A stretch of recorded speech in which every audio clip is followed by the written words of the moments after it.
Thank you very much for that introduction. I'm gonna have trouble getting my head out the door now.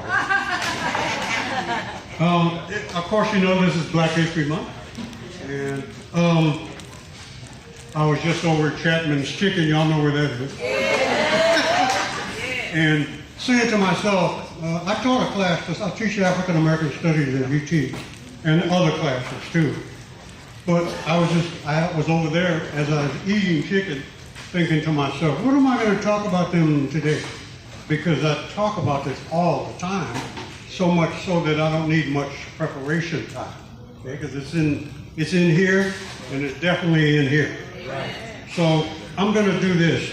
Every time I talk about history, I do it a certain way. And that certain way is to talk about the good, the bad, and the ugly. Because if you aren't doing all three, you're not doing your job. Okay? Right. And we can talk about the good all day long. That's right. But the bad needs to be talked about too, right, so that you remember where you don't want to go again. Okay? So these are the things that I think need to be done, or the way it needs to be presented in that sense. So let's do this. I'm going to talk about a little bit about the Civil War, a little bit before that happened. I talk about some things that people would do that they shouldn't have done, and things people did that they should have done and didn't do. There's a prayer that I say almost every day, and it goes like this, and it relates to history, your own personal history. And it goes like this. You might want to remember it. You say to yourself, for all the things I should have said and did not say, for all the things I should have done and did not do, for all the things I should have thought and did not think, I ask for forgiveness in Jesus' name. Amen. And then you can reverse that and say, for all the things that I did do and shouldn't have done, for all the things, and I got a witness over here, and for all the things I thought and should not have thought, and for all the things I said and should not have said, I ask for forgiveness.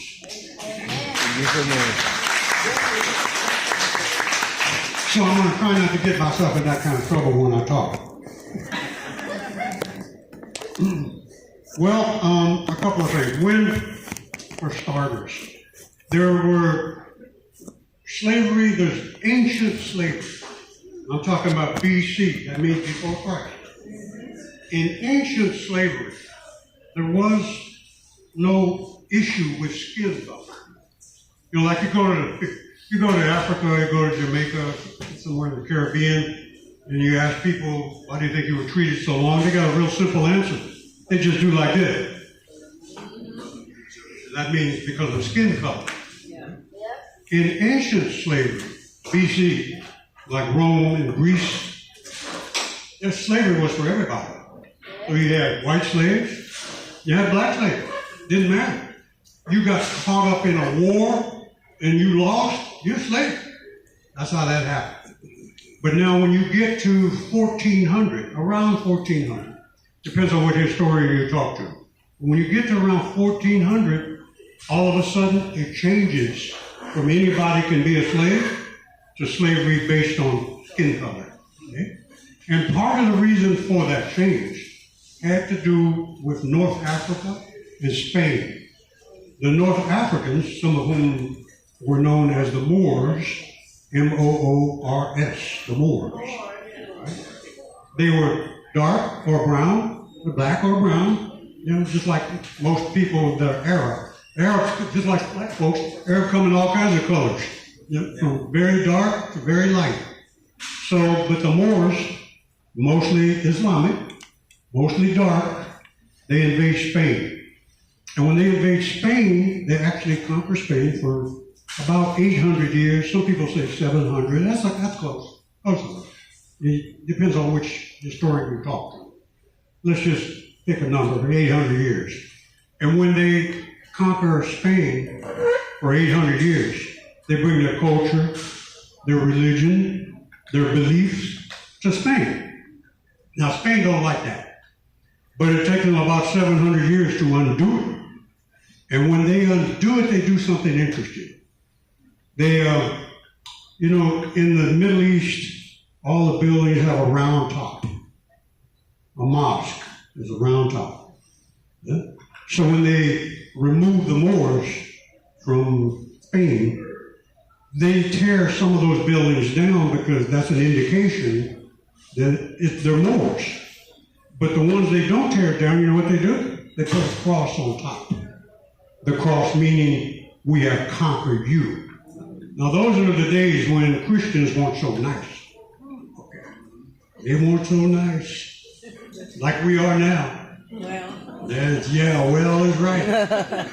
And so, at that point, because the Spaniards who were conquered were lighter skinned, they started looking at people with darker skin as inferior. They even would change their names sometimes, or the spelling of their name. And here's something you might not know. This is the point. If your last name was Rodriguez, and you spelled it with an E-S at the end, well, when you were part African, because E-Z, anytime you see an E-Z, I guarantee you I can find your Arab relative, because that's the Moorish Islamic spelling of Rodriguez. Rodriguez with an E-S meant you were Castilian, and they consider themselves white, which is kind of weird in a way, because after 700 years, ain't nobody white no more. You're mixed. But they tried to erase the mixed part.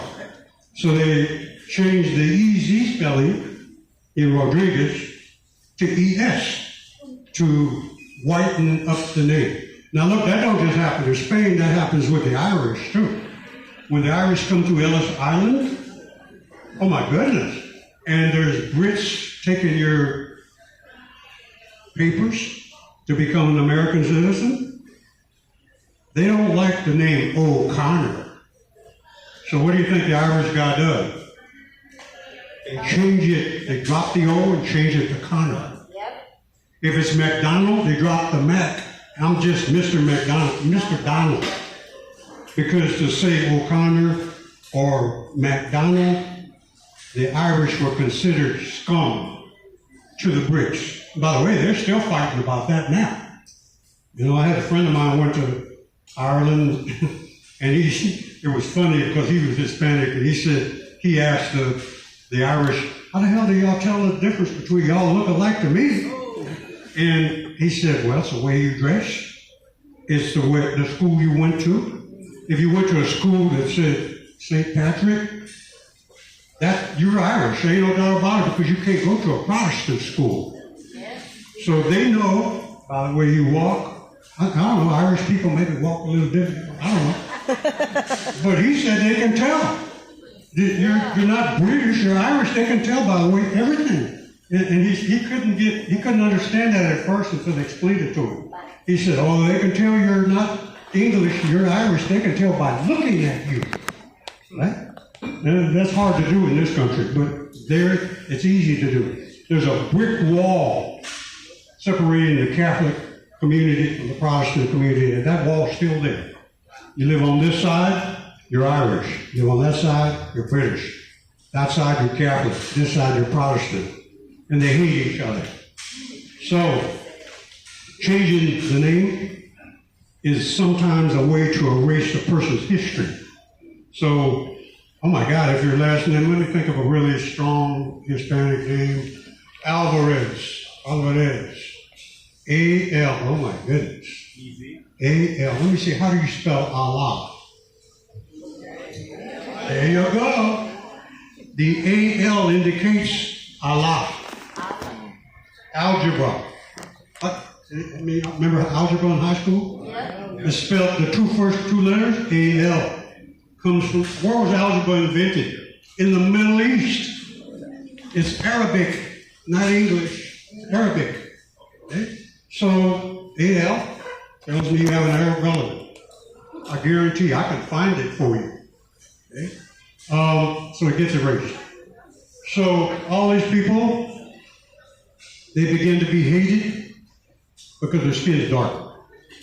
So anybody could be a slave at one time, but now it's based on skin color after about 1400. Okay? 1400, skin color becomes the thing, right? And when that becomes the thing, then all kinds of ugly things can be perpetuated upon you because you're not light-skinned. Now here's another little trick in Black history. Remember, I teach the good, bad, and the ugly, right? And this is maybe the bad. Well, then later on we'll get to the ugly. Haiti, you know, the little island of Haiti, not that little, they're kind of big. They fought the French. The French controlled Haiti. Black population, French, very light-skinned for the most part. They control Haiti. A black general by the name of Toussaint Louverture defeated Napoleon, the biggest army in the world. He defeated them. They didn't even have that many guns. They fought with knives, machete. Defeated Napoleon. So Napoleon, he got defeated, lost a whole bunch of money. So he had to sell Louisiana to the United States. That's why he sold the Louisiana Purchase. He didn't need money, didn't have it no more. And it wasn't just Louisiana. Have you ever seen a map of the French territory? It goes all the way up to the Canadian border, right? French. Dallas, by the way, was called La Réunion. French, because it was French people that controlled that part of Dallas. Go all the way up Michigan, French, Detroit, French, you name it. But Napoleon lost all of that. He had to sell it. And it didn't help that he had a mulatto army. Y'all know what a mulatto is, right? Part white, part black. Oftentimes in Haiti, the mulattoes of Haiti, they were mulattoes because the slave master raped the woman, the child becomes a mulatto. Now over time, the mulattoes get a little bit better treatment because their skin is lighter. So they have, how many of y'all heard of a cotillion ball? You know what I'm talking about. This is where mulattoes got to dance with the slave owners because they were considered a little better than someone with darker skin. Now, when Napoleon gets defeated, the mulattoes are fighting with him. When he gets defeated, where do those mulattoes go?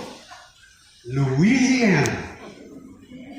There were, and you can look at the 1810 census, roughly 1810, from a particular state, mostly South Carolina, and parts of Louisiana, local census. You can look at that, and it will show that mulattoes owned about 10,000 slaves in America. So if you were light complected, you could own another black person because you no longer called yourself black. Oh, I'm a black. I'm a black. I'm high yellow.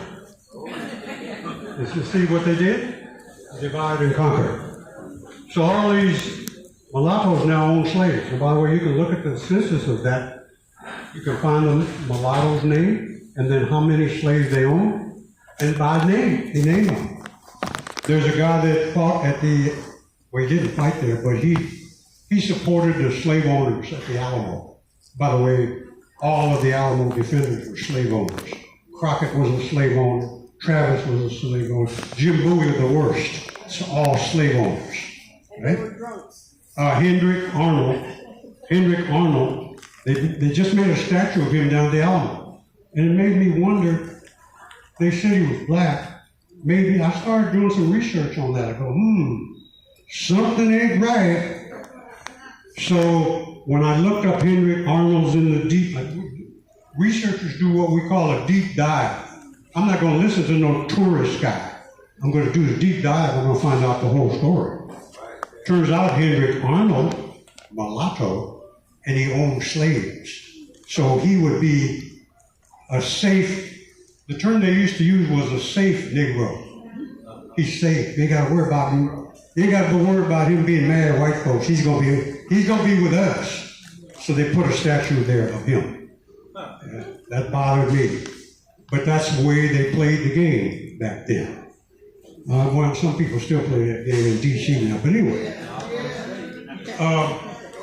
So this kind of situation took place.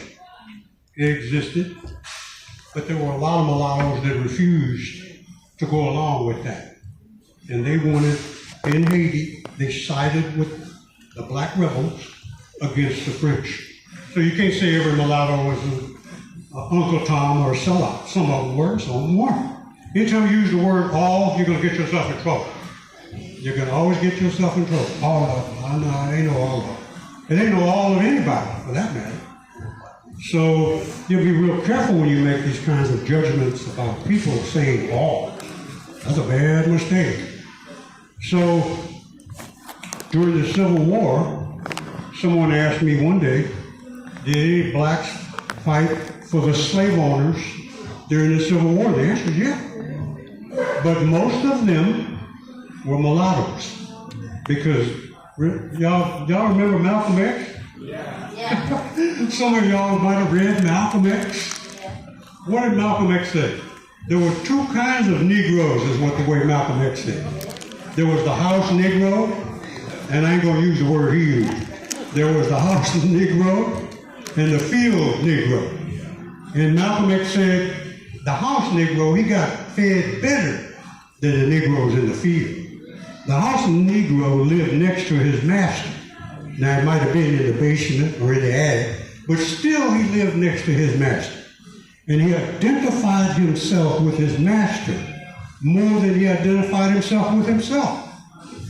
And when the master got sick, Malcolm X said, the house slave would say, what's the matter, boss? Are we sick? We sick. But when you went to the black person in the field, they prayed that he died. Total difference. Okay? When the master's house caught on fire, the house slave would try to put the fire out faster than the master would. But when the house master's house caught on fire, the blacks in the field prayed that it burned down. Prayed for a strong wind to come along. And then when they would ask to go get buckets, because there wasn't no fire department. That was the fire department, a bucket of water. That's the fire department back then. You know what some of the field blacks would do? They go to get the water, and instead of filling up the bucket, maybe just put that much in the bottom. And of course, when you throw it, ain't nobody gonna notice. And miss the fire on purpose. And then when the house was burned down, or let's just say the master got killed, sometimes the slave master would ask the slaves in the field to come on in and look at the body, because, you know, there wasn't no funeral home back then. They had the body in the house. They would ask the slaves to come on in here and say a few prayers and cry with the rest of them. And some of us, and I find this in the diaries and stuff. Some of the slaves would go in there and, oh, that's Simon. Yeah, and when they would go out in the field, they would jump for joy that he was dead. Jump for joy, right? They were praying that he'd be dead anyway. So their prayers in the woods were different from the prayers said in the house, okay? Because they were the victims of the most horrible crime. Do you think you know something about slavery? Oh my God. It's more than working for free. There's a whole lot more than that. Right? What did they do when a black person died? What did they do with the body? Well, it depends. If the slave master had a place where the body could be buried in a separate cemetery, it might be on the same plantation, but it wouldn't be where the whites are buried. You'd have to be buried in a segregated cemetery. Okay? So the master would do that. That's one way. Well, there's another way they would get rid of a black body. Well, if the plantation was near a river or a creek, they would drag the body down to the creek and let the alligators drag it off. That's how they got rid of the bodies. If the slave master had a hog farm, they would chop the body up and feed the pieces of that body to hogs. That's what they did to black folks. John Hopkins, y'all heard John Hopkins Hospital? Heard of University of Virginia Medical School? Here's something else they did. Now this is the ugly, right? I said the good, the bad, the ugly. This is the ugly. Sometimes when a black person died, that body is worth money.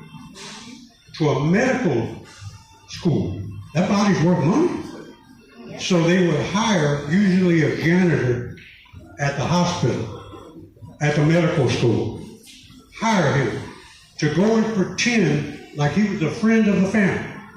So he would go to the cemetery and stand there and maybe even shed some fake tears.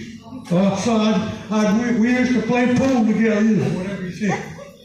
We'd shoot dice, whatever he said. And then as soon as everybody left, dig that grave up, sell it to the medical school for $10. Of course, $10 is a lot of money back then. Yeah. God. Some of y'all look old enough. Well, you're not as old as I'm older. Some of y'all look old enough to remember when you could go to the movies for 25 cents. Back in, let's say, 1955, 1960, there you go. 25 cents. Gasoline was a nickel. So this is, we're talking 1920, 1950, 1960. Gasoline, a nickel a gallon. And when it went up to 10 cents, well, we were mad as hell. Right? Well, that's $1. I could go to the movies on Saturday in 1960, which I did as a kid. Movies cost 10 cents. I could buy a popcorn, a soda, and a hot dog for 25 cents. Right? Get on the bus. Used to call the bus downtown the Exposition bus. Some of y'all remember that. The Exposition Grigsby bus, remember that? Get on the bus for a nickel. So when I cut the grass at my house, and get $1 from my dad for cutting the grass, oh, I thought I died and went to heaven with that $1. Because I could buy a hot dog, popcorn, soda, go to the movies, jump on the bus, and still have some money left over to buy my little friends away to the movies for $1. That's let's say 1960. What do you think $10 is worth in 18, whatever it is? Oh my goodness, that's a lot of money. Okay? So they would dig the body up, sell it to a medical school, and that's how doctors in those days learned to operate on a human body, by operating on a body stolen from the grave. And since that time, John Hopkins and some of the others, they have apologized.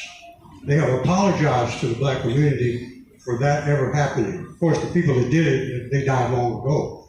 But they now admit that they did do these ugly things. Okay? The 4 little black girls that were killed in the Alabama church bombing, Addie Mae Collins, I think one of them, I think it was her. Somebody stole her body, never been found. Dug it up. So that's the bad. That's worse than bad. That's ugly. Okay? Some good stuff. Because this was going on in the black community. When General Sherman, William Tecumseh Sherman, he cut the Confederate Army in half by marching across Georgia. By doing that, he really destroyed the Confederate Army. And what he did was, he said, I'm going to do what they call total war. You know what total war is? I'm killing your mama, I'm killing your kids. If you own slaves, I'm killing your whole family. This is a white guy. He said all of them need to die. So he believed in total war. So when they would find out there was a plantation up the road and blacks hadn't been told that they were free, General Sherman would tell the black soldiers, go up there and tell those black people who are enslaved, you're free. And if anybody gives you any lip, to blow that house to smithereens. And go ahead and take that cannon up there just in case. So that's what General Sherman did. And you can't find a statue of him nowhere in the South, as you can well imagine. And of course, when he ordered the black soldiers to go up there and free the blacks that still thought they were in slavery, what do you think the black soldiers did? Yes, sir, be glad to do that. And that's one order we don't have a problem with.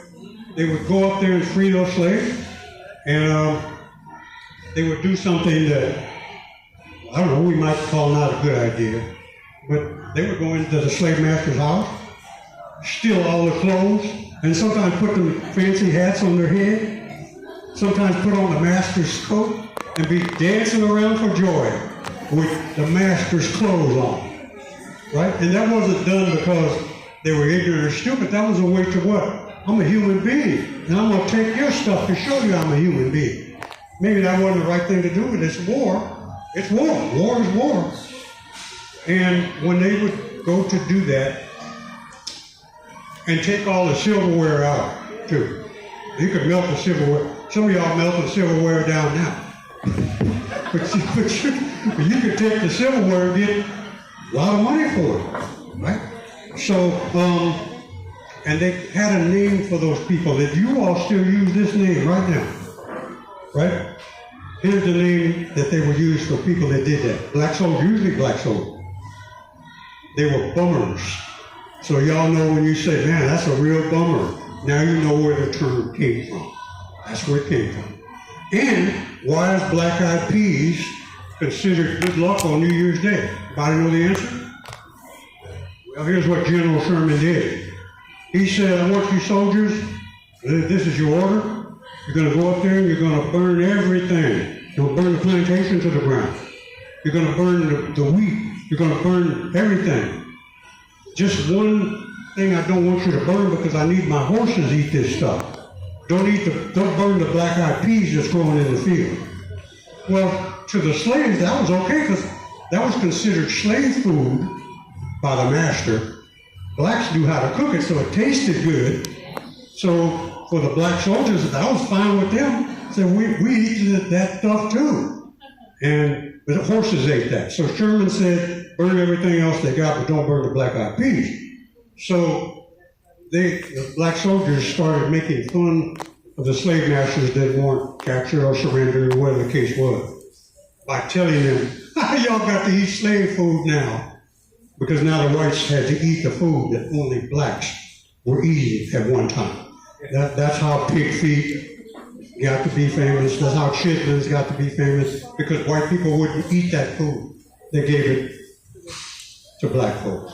Well, black folks do miracle things with food.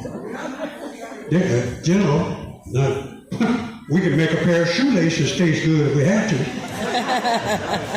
to. So that's how black-eyed peas became good luck. There was good luck for the black soldiers, and good luck for the whites who now had to eat it too. Not every white was a bad person. Remember I told you so, don't say all. And the name I like to talk about, the good, John Brown. I have a cousin who said his uncle was always saying John Brown. And I said, what do you mean he was always saying John Brown? He would say it like this, I'll be John Brown. Well, ain't that John Brown? That's what he would always say. And I asked him, do you know where he got that from? He said, no, not really. I don't know. Who's John Brown? John Brown was a white guy who opposed slavery. He took, 19, 20 of his men, 5, 6 of them escaped slaves. They attacked Harper's Ferry in an attempt to free slaves. Well, it didn't happen. Frederick Douglass, John Brown asked Frederick Douglass. Y'all know who Frederick Douglass is? Black abolitionist. Escaped slavery. The most beautiful speaker anyone ever heard. John Brown asked him, you want to join us? We're going to attack Harper's Ferry, Virginia. We're going to try to free slaves. And Frederick Douglass said, come on, John, they knew each other. Come on, John, that ain't going to happen, man. You don't understand how bad slavery is. They'll be too afraid. Most slaves will be too afraid to do that. You don't get it. And you're probably going to die. John Brown's famous quote was, well, I'm not going there to live. I'm going there to start the Civil War. Oh, and he did. It wasn't the firing on Fort Sumter. That was a little piece of it. The fact that he attacked Harper's Ferry, Virginia, caused 50,000 militias to be organized in the slave states. It caused, by 4 years later, it caused them to write papers that they wanted to leave the Union, they called Articles of Succession. to leave the Union because of John Brown's reign. So he succeeded in starting the Civil War. Okay? John Brown, okay? White man, refused slavery, thought it was an act against God to own another human being. So he gave his life in the cause against slavery. After he was killed, he was hanged, and another famous statement he made in the court when he was sentenced to death basically said to the judge and to the people that gave him the death sentence, I might pay for my sins now, you call them sins, you'll pay for yours later. Huh? So you do what you have to do. I did what I had to do. So he marched up the 13 steps of the gallows, they hanged him, started the Civil War. Okay? Sad but true, but a man who absolutely refused to be a racist. Okay? So I ain't mad when young white folks protest against ICE. I ain't mad at them, because when some of them got killed in Minnesota, I never forget this. A young white kid said, well, now I know what it's like to get killed, like black people get killed for centuries. They're killing us now. This is the exact quote, what he said. That ain't something I said, that's what he said. So,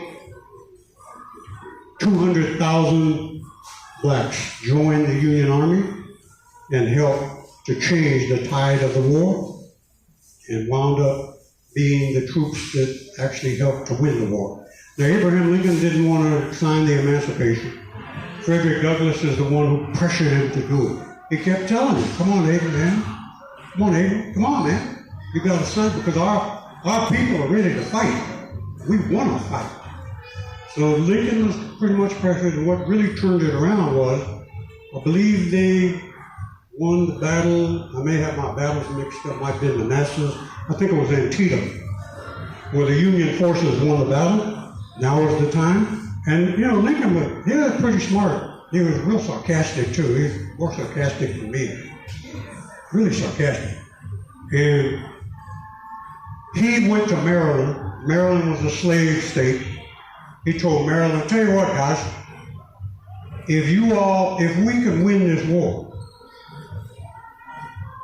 slavery has to be over. I will let you keep your slaves. Remember how he talked about Lincoln didn't end slavery in the North? It was a military reason. He told Maryland, not just Maryland, a couple of other small states that surround D.C., Baltimore, a couple others.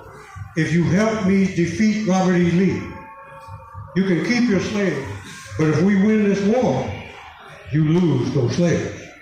And in the meantime, I won't attack you all, but you got to give me 30,000, 40,000 troops to fight against Robert E. Lee. They agreed to it. So he had to walk this fine line of not making some people racist whites, not always, racist whites. He had to walk this thin line playing both sides. And that's how he played both sides. So Frederick Douglass convinced him. Those other states that would have fought for Robert E. Lee otherwise decided to go with the Union. And now you know the rest of the story. The Southern slave owner army was crushed. Now, of course, that was the good. What happens next? The bad. They institute Jim Crow law in the southern states. So even though they lose the war on the ground, they didn't lose the war in the minds of people. So they created all this segregation. We had to go all the way to 1954, 1964 to officially end segregation. And unfortunately, we got this problem coming back all over again. Okay? And I'm going to end with this. Very famous black author named Ta-Nehisi Coates. He wrote, you know that movie, Black Panther? Yeah. Right? He's the one that wrote some of the stuff for the Black Panther movie. His father was a member of the Black Panther Party. The original, not the new one, the original. And he said that he read a book by Derek, can't remember Derek's last name, Derek. Derek wrote a book called Voices at the Derek Bell. Voices at the Bottom of the Well. And in that book, Derek Bell makes the argument that racism is never going to end. It's permanent.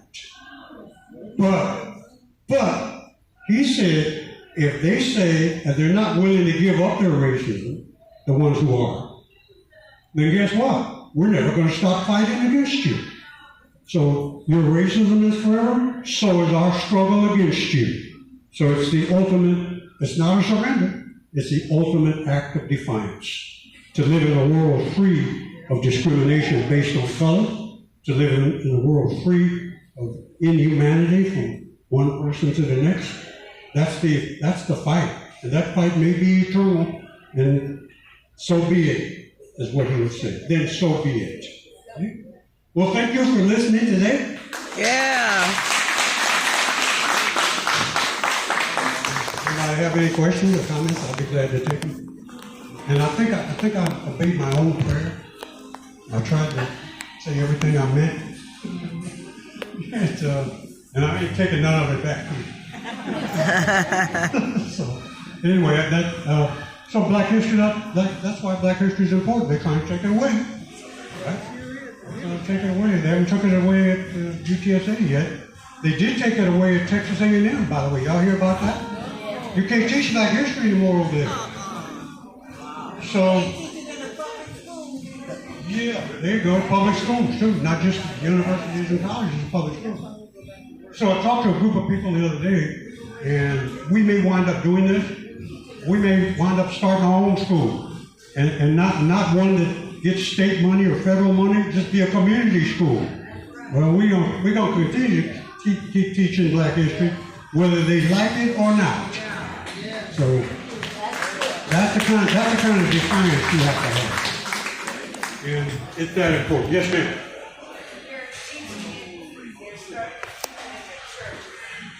In the church. Yeah. Good point. Good point. They're starting to teach it in the churches. And it don't have to be in February, but Black history is all year round. Why is Black history all year round? Because it's American history. It's not just Black history, it's American history. So that's a wonderful point. So those of you who have, by the way, a friend of mine went to Chicago to listen to Reverend Otis Moss. Y'all know, heard of Reverend Otis Moss? Chicago? He's a fire. He believes in Black history, big time. And he said that pastor went to some other church and he saw a white Jesus on the wall, white angels on the wall, and he told the pastor, "You're going to have to take that down. Because isn't there some black angels in heaven somewhere? How come all of them are white? That doesn't make any sense. It's got to be some Hispanic ones too. Yeah. Some Chinese ones. Right. So how come all of them look like that? Matter of fact, they're so white, white people don't even look like that."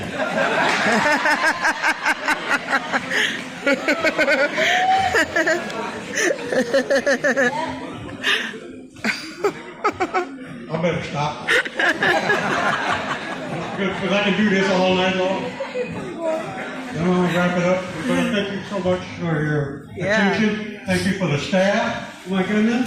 Yeah. Miss Ma'am here. Gentlemen here, thank you so much. And well, I'll be glad to do this every year. If you want to call me back, I'll be back. Yeah. Thank you, Mr. Salas. Thank you so much. So let's give another D2 applause. Thank you, Maria, for helping us put this together. And That's my mama, y'all. program, we will have Mr. Salas back again next year.